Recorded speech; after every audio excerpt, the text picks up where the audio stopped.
Hi everyone, welcome to Veggie Treat. எங்கள் சேனலை இது வரைக்கும் நீங்கள் சப்ஸ்கிரைப் பண்ணலைன்னா சப்ஸ்கிரைப் பட்டனையும் பெல் பட்டனையும் கிளிக் பண்ணிவிடுங்க. இன்றைக்கி நம்ம நெல்லிக்காய் ரசம் எப்படி வைக்கிறதுன்னு பார்க்க போகிறோம். ரொம்ப ஈஸி, ரொம்ப சிம்பிளாக வச்சிடலாம். நெல்லிக்காயில் விட்டமின் சி நிறையா இருக்குது. இந்த சமயத்தில் நம்மளுக்கு நோய் எதிர்ப்பு சக்தி நம்ம உடம்புல ஆட்டோமேட்டிக்காக ஏறுறதுக்கு இந்த நெல்லிக்காய் ரொம்பவே உதவி பண்ணும்.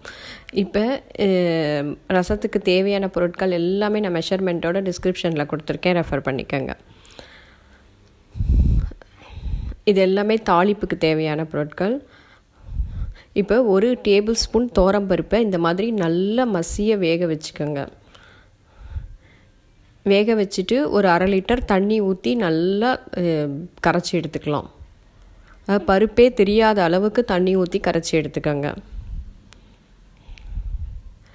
இப்போ நெல்லிக்காயில் இருக்கிற சீடை எடுத்துட்டு இந்த மாதிரி சின்ன சின்ன பீஸாக கட் பண்ணிக்கலாம்.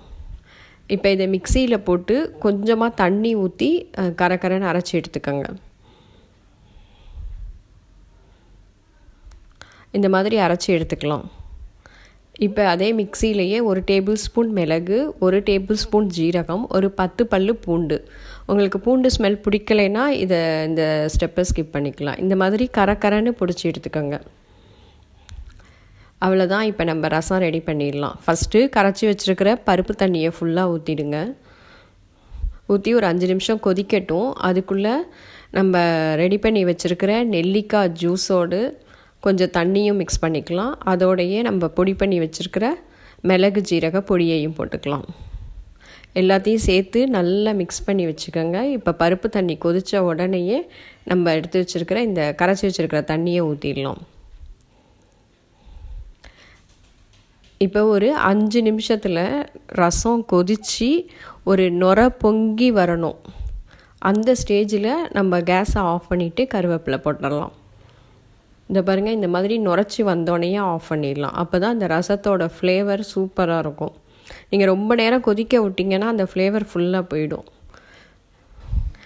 இப்போ தாளிப்புக்கு ஒரு 1/2 ஸ்பூன் நெய் ஊற்றிருக்கேன். அதில் கொஞ்சமாக கடுகு பொரிஞ்சதுக்கப்புறமா ஒரு 1 பிஞ்சு வெந்தயம், 1/2 ஸ்பூன் ஜீரகம், ஒரு 2 ரெட் சில்லியை கிள்ளி போட்டுக்கோங்க. இப்போ இது எல்லாம் நல்லா பொரிஞ்சதுக்கப்புறமா கருவேப்பிலை, கொஞ்சமாக ஒரு 1 பிஞ்ச் பெப்பர் பவுடர், அதோடைய பெருங்காயம் போட்டு தாளிச்சுக்கலாம். அவ்வளோதான். இந்த தாளிப்பை நம்ம ரசத்தில் ஊற்றிட்டோம்னா நம்மளோட வாசனையான சூடான நெல்லிக்காய் ரசம் ரெடி ஆயிடுச்சு. நெல்லிக்காயை நீங்கள் இந்த சமயம்னு இல்லை, எப்போதுமே கிடச்சிதுன்னா வாங்கி ரசம், பச்சடி இந்த மாதிரி பண்ணி சாப்பிடுங்க.